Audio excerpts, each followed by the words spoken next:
At this time, I'd like to make welcome the distinguished gentleman who will be giving us the keynote address today.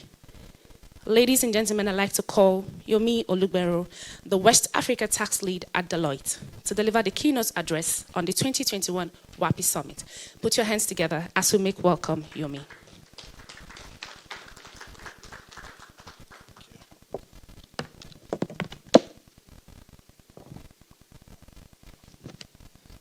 Good morning, ladies and gentlemen. It's good to be here at WAPI Summit and grateful for extending the invitation to me to be part of the conference. I guess being given the responsibility of doing the keynote, kind of left me a bit wondering. So, sometimes you wonder what side of the conversation, you're supposed to be talking from.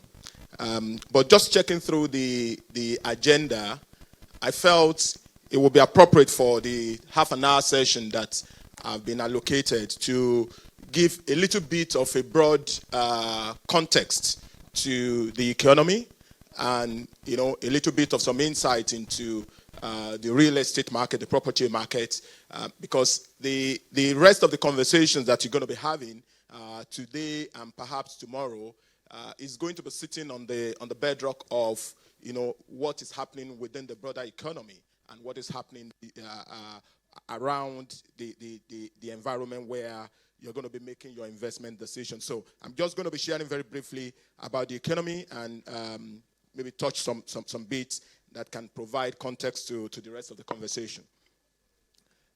Right, so in terms of the outline, maybe 5 broad areas. So give some bit of macroeconomic situation report, as it were, what's happening within the larger economy, and then touch on the trend that we see and the landscape as far as real estate is concerned within the sub-region, and use that to talk about where we think you can extract values as investor, as a developer, as real estate advisors, or whatever role you play within the value chain. And obviously, my primary responsibility within Deloitte, I heads up the West Africa tax and regulatory business. So I doubt if I will be able to feel comfortable to leave the podium without touching on some bit of tax and regulatory issues. And then we look at the key takeaways. All right, so maybe setting the broad context.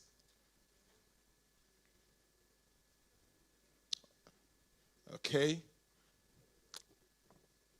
So it does happen. So the real estate powers that be had cut off 10 minutes off my all right, of my talking time.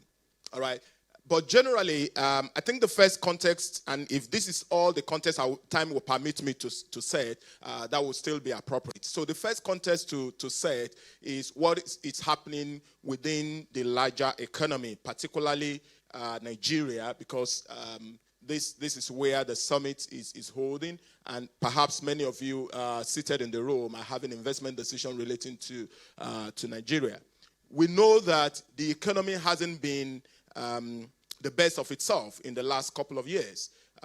We just managed to exit recession, the second one in about 5 years, by the end of fourth quarter of 2020. When we got to the second quarter of 2020, because of the impact of COVID, the economy slipped into recession with over 6% contraction, growth, negative growth in GDP. And that continues through to the third quarter. And so from an economic standpoint, once you have negative growth for 2 consecutive quarters, you say the economy is officially in recession. Right. But this was a trend all over the world. It wasn't just Nigeria. In fact, the whole of West Africa, I think it's perhaps Guinea, that managed to end 2020 with a growth, I think, of about 7%. So all over the world, large economies, emerging economies, African economies, all suffered the impact of COVID. So for 2020, Nigeria had nearly 2% contraction year on year, about 9.9 1.92%. Compare that to what we have in 2019, was a little above 2% growth in GDP. But what we've had return from the fourth quarter of 2020 is the return to the positive terrain, where we're now recording positive growth. The Q3 GDP growth released by NBS is 4.3 or 4.03. The quarter prior to that was about 5%. So we're in the positive territory. The economy is recovering, but it's still very fragile. A whole lot of trickling down effect is yet to be seen. And this is important because it affects the purchasing power, it affects consumer spending, it affects the availability of funds and investment for you to be able to take your investment decision. COVID-19 made the situation worse, but it would be unfair to blame it all on COVID-19 because prior to COVID, Nigeria had what I would call pre-existing conditions from an economic standpoint. We had slow growth, we had rising inflation, there was pressure on consumer margins, pressure on household with a whole lot of monetary policy issue, exchange rate instability, interest rates, and growing fiscal imbalance. So this had been there prior to. It's probably similar story across the West African sub-region. If you look at inflation, if you look at GDP growth, something similar. But the same positive trend had returned. If you look at economy like Nigeria, like Ghana, like Cote d'Ivoire, they're all reporting positive GDP growth, which shows a lot of prospects. Inflation rate still high, but still trending down. But the whole situation only points to the fact that you're going to be making investment decision in an economy that is still very challenged, if you like. And a whole lot of decisions that you need to make will have to bear in mind that you are combating very high exchange rate, particularly in Nigeria. It will have some bit of stability with the import and export window, but it's still a lot to grapple with. And government hasn't got the fiscal headroom to be able to pump in all of the funds, to be able to reflate the economy and get a whole lot of things going. Government being a major spender within an economy like this, when they are challenged, when they are constrained with the fiscal headroom, it takes significant long period of time for the economy to actually get back to the days of glory, right? And the reason for that is very simple, and you will hear that maybe a couple of times within the short minute that I have. One of the key reasons is, the limited revenue that the government has gotten.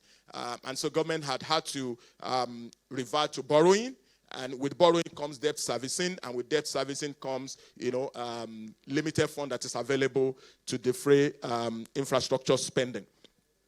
If you look at the GDP growth rate for the real estate and related sector, it's kind of mirror what was happening in the broader economy. In Q3 of 2001, we have the real estate service reporting growth of about 4%. Similar growth you have in construction, similar growth you have in virtually different sectors of the economy. The chart you have online gives the Q2 2001 in the green bar. You'll see cement growing by about 3.9%. You see construction growing by about 3.7%. You see real estate services growing by about 3.85%. The blue is the preceding quarter, Q1, and the orange bar is the 2020 comparative growth for Q2, which was reflective of the fact that the economy was still in recession. So a lot of improvement coming. But like I did mention, if you're going to summarize what is happening around the broader economy, particularly what government is doing in maybe 1, 2, 3 words, you will say this economy, particularly Nigeria, is facing significant revenue shortage challenge. Quite visible, quite clear. And this is critical because when government lacks the financial power to be able to pump in funds, when the economy is just about exiting recession, you have the growth contained. All right, you have a lot of multiplier effect on the household. So That's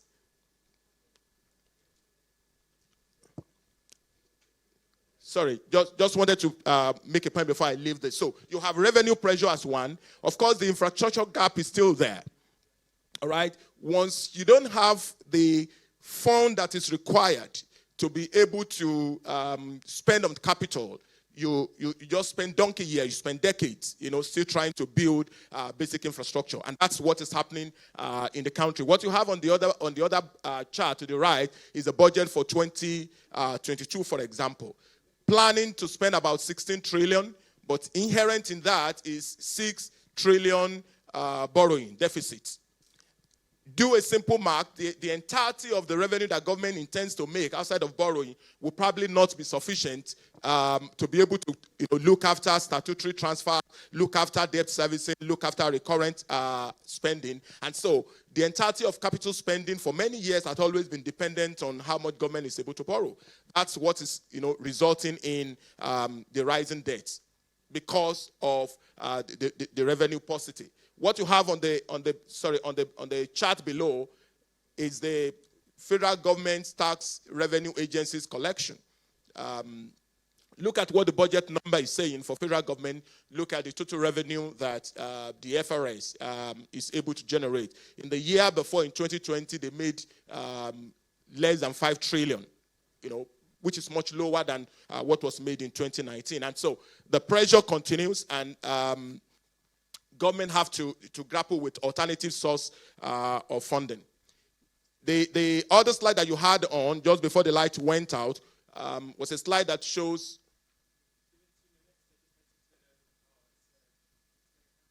That's fine, but we can, since you can hear me, so I just continue. That's fine with you. So the other slide that was on was a slide that was showing what the capital inflow into the country look like. Again, very reflective of the state of the economy, very reflective of the apathy that foreign investors are having towards the country because of a number of factors. In Q4, capital importation was about 1 billion US in Q4 of 2020, which is about 27% below what it was in the quarter that was before that. All right. So in 2020 Q3, we had about 1.5 billion US. In Q4, it reduced by about 27 to just about $1 billion USD. So year on year, if you compare 2020 to 2019, there is a decline of over 70%. Okay, what we had in 2019 and what we had in 2020. And if you look at the breakdown of the components between FDI's portfolio investment and other investments, you'll notice that the majority of the inflow falls under other investments. All right, with FDI coming second, about 73% of the entirety of capital imported into the country is for other investment. FDI contributes about 24%, and portfolio investment about 4%. So you also see the breakdown with FDI portfolio investment. You have a lot more retention within the system than you have with other investments. And the decline is a reflection of the level of confidence, because we've had, if you look at years like 2018, you see some rising bars there, in terms of how the country was doing in those particular years. So when there's insecurity, when the direction of travel that government is following isn't that clear to a lot of investors, you see them hold back a bit. When you go into different election cycle and they are unsure of what happens, you see a little bit of drawback. The bar underneath there, it's foreign reserve, again reflective of similar things. CBN is spending a lot of money to be able to stabilize the foreign exchange, and that's what's leading to the decline. One other point I wanted to make is around the overall business environment, and there's a particular point there that I just wanted to point out. Over the last couple of years, government had been making a lot of effort to improve the overall business environment. There's this initiative that's been run by the Presidential Enabling Business Environment Council, trying to ease doing business in Nigeria. The number of elements. What you've seen is that over the last 5 years, we've made some, remarkable journey, some appreciable level of investment. However, where we still stand is still extremely difficult when you compare to the rest of the economy. For example, in 2020, the most recent rating, by the way, this rating is done by the World Bank, Ease of Doing Business. We now about 131, out of 190. One being the best, 190 being the worst. So we're 131 out of 190 countries that were surveyed. But maybe one side of the story is to say, look, we used to be much worse than that. In 2016, we were about 170, and we've moved, progressively. If you look at the middle bar, you see some of our comparable economies within the continent. Mauritius is about 13.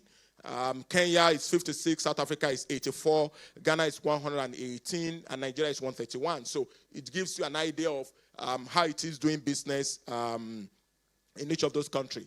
And one of the parameters, so the number of parameters, about 10, 12 of them, getting credit, registering property, dealing with construction permit, paying taxes, trading across border, getting electricity, and all of that. So what you see around the cycle is the rating of the country on each of those elements. The worst rating we have is with respect to registering property. And I think that needs no further explanation to the audience in the room. We sit 183rd, out of 190 economy that were surveyed.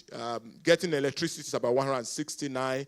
Enforcing contracts, we're about 73. Dealing with construction permits, we're about 55. So these are part of the inhibitions, part of the challenges that you have. I won't spend so much time here, just kind of gave the comparison with 2019 and how we rank on the continent. Within sub-Saharan Africa, on each of the elements, there are some where we're like 46 out of African countries that were covered. There were 54 African countries that were covered in that survey. We're 46, for example, on trading across border in terms of our competitiveness.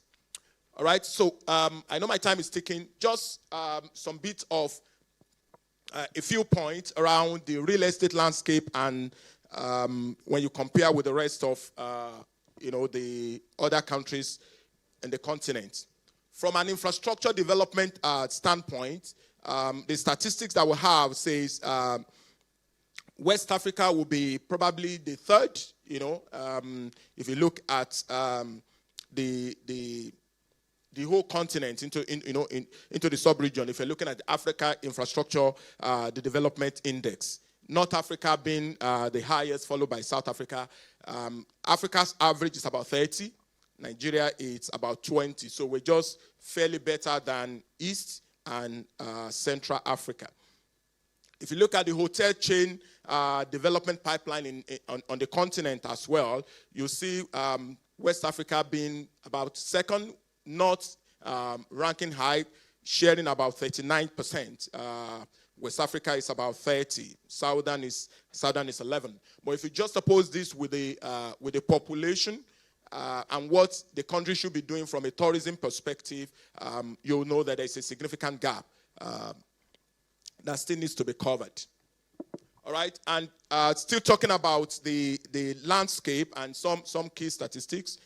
If you look at the key economies in West Africa, perhaps it will be a known secret to most of you in the room that the industrial subsector is the area with the highest yield across. Just something within the range of 12%, well ahead of retail, well ahead of office and residential. So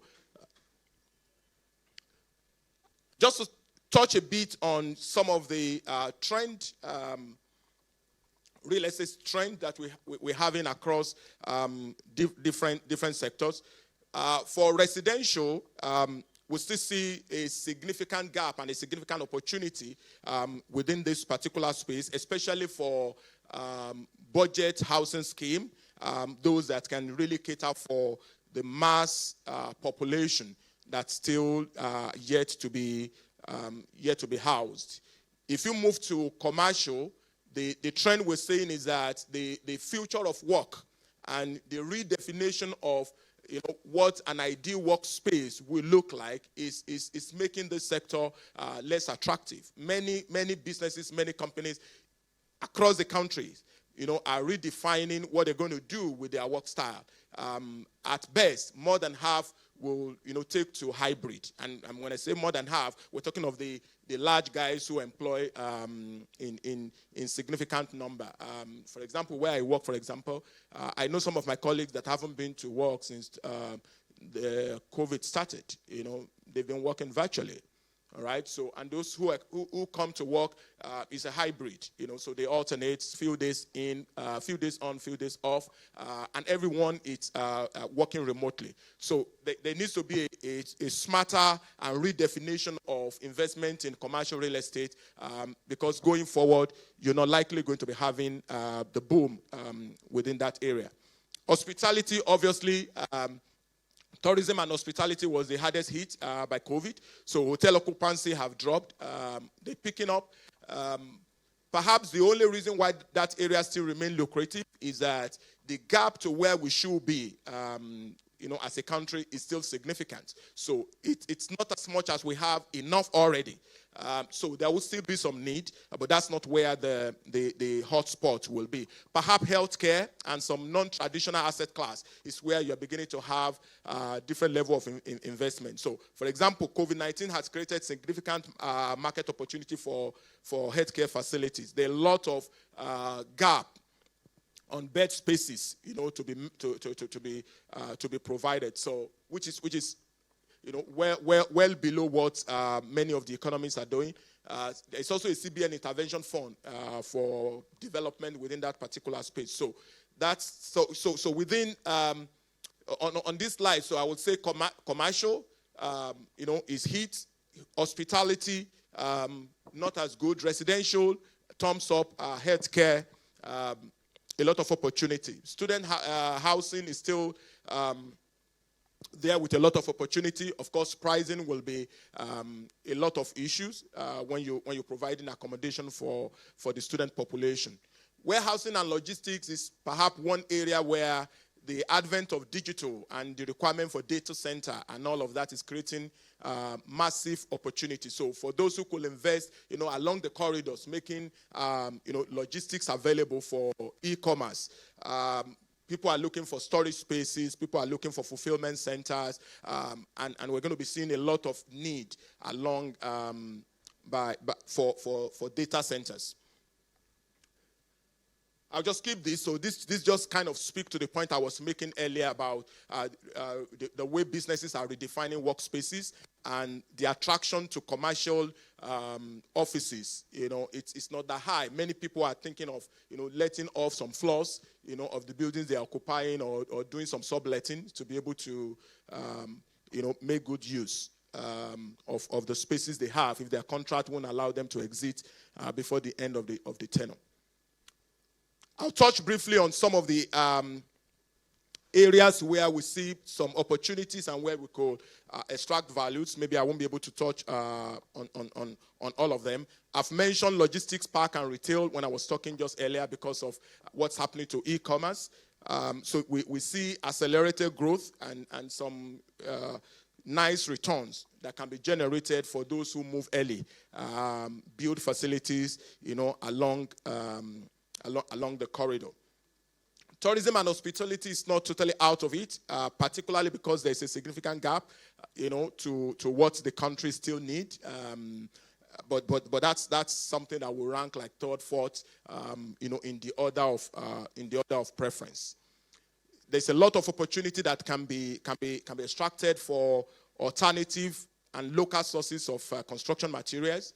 Everyone is running away from imports if they can, because of forex, access to it, and the cost of it as well. So some opportunities exist within that area. Crowdfunding, there's a significant rise in subscription-based funding. and we see this trend, to continue.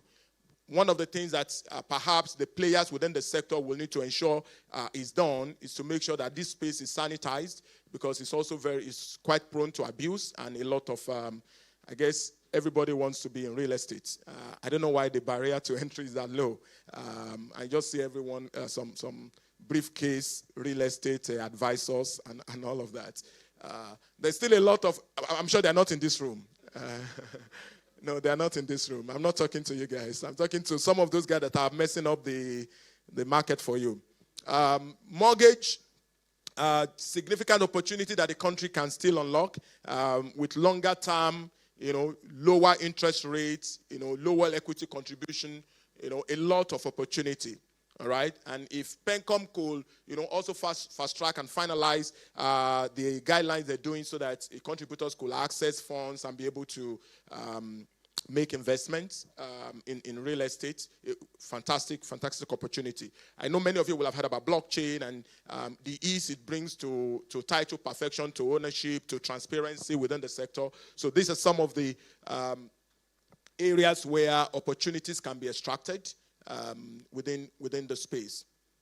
I'll touch briefly on some emerging trend. I'm trying to be as fast as I can within the term. In Ghana, we have the Land Use Act, that's just been passed.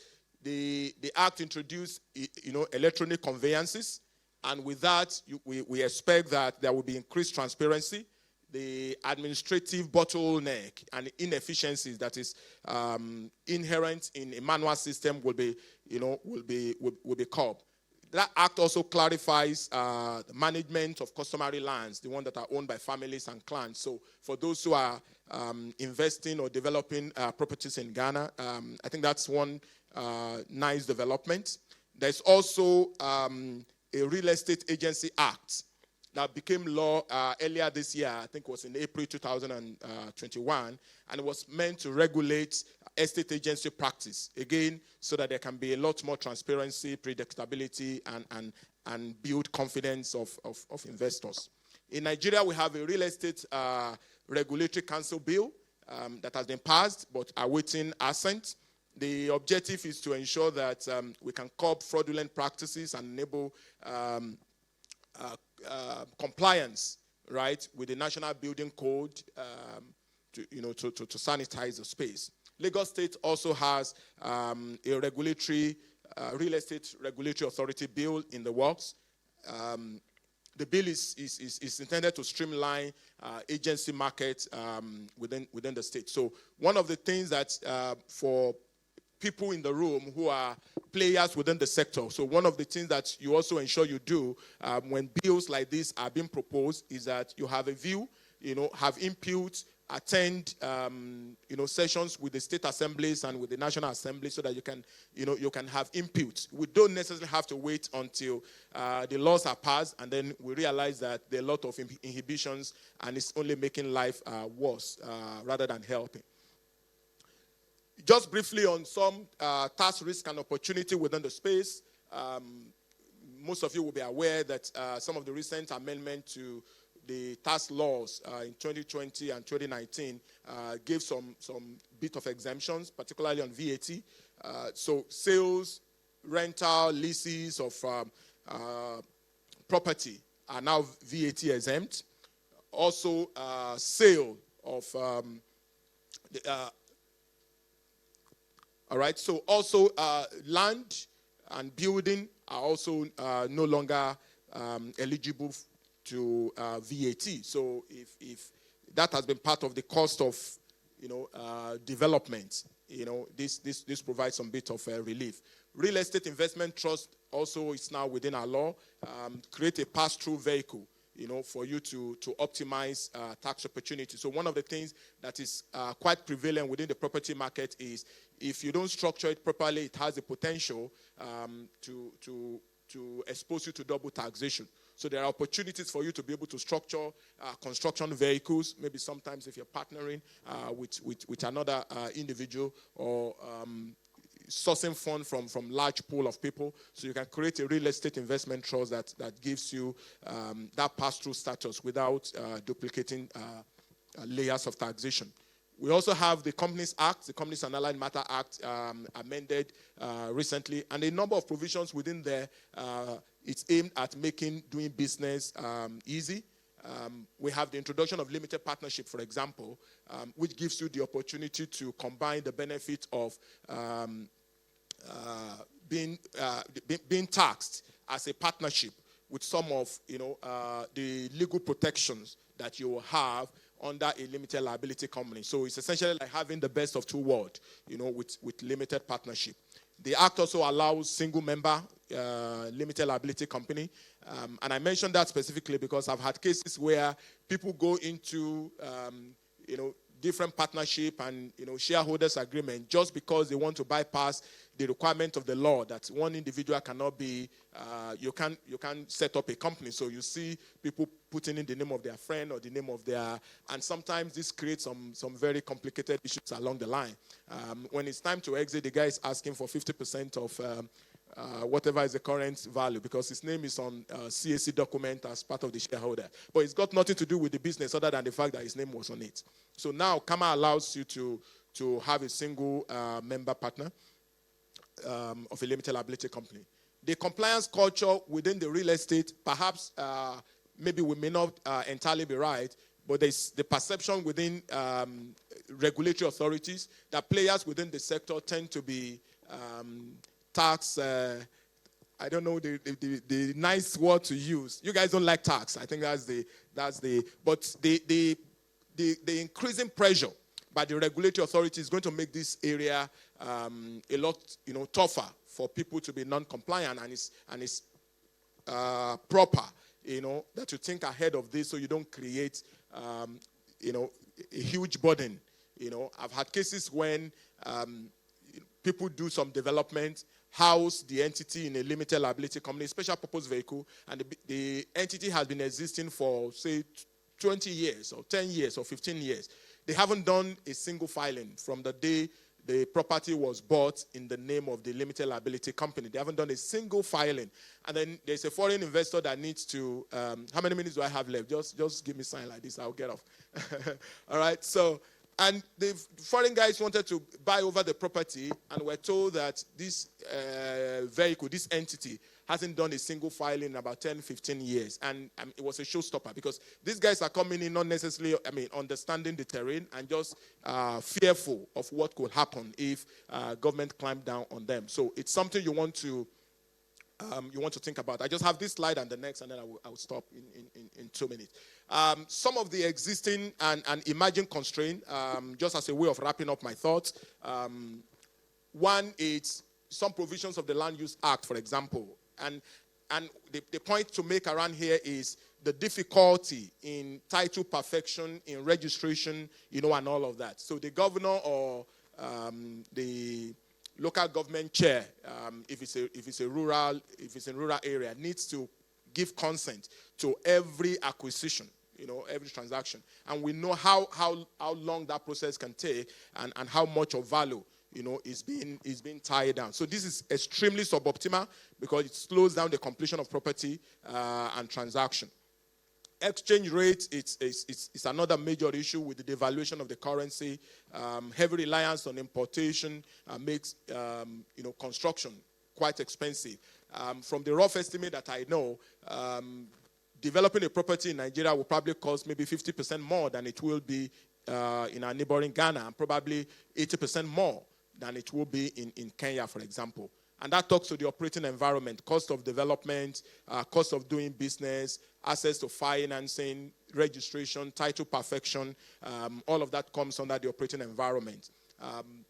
Mortgages, it's another where we haven't really unlocked the kind of value, that we should be having in this area. Even though interest rate seems to be falling slightly, but it's still inaccessible by large majority of people that need funding in this area. So my key takeaways, so we can let the real conversation start. So key takeaways, maybe four key points. The first is for us to actually be able to unlock the opportunity that exists within the real estate market or the real estate sector, significant improvement is required to the operating environment, to access to financing, cost of development, title perfection, a whole lot of issue. So that's a major point to consider. The second is the concern I shared around the redefinition of workspaces and the new use of office spaces. Future of work is changing the dynamics. So for those who hold interest in traditional asset class, that is those large high-rises, that are meant to cater for office use, area of interest is no longer in this particular sector. So more of residential, more of the non-traditional, like student accommodation, like mass residential, logistics, warehousing, data centers, healthcare. Those are some of the areas where you are beginning to see increasing interest. And of course, the issues around land ownership, title perfection, registration still remain a major issue. And I'm hoping that maybe in the course of today and tomorrow, perhaps this body will be able to come up with some recommendations and suggestions that can help government, or that can be pushed through their throat. Because sometimes it's not so much of not knowing. I think it's the political will and the willpower to actually get a lot of things done. If we'll do, perhaps there's a lot more that we can benefit from the sector. Thank you. That's perhaps the much my time will permit. Enjoy the rest of the conference.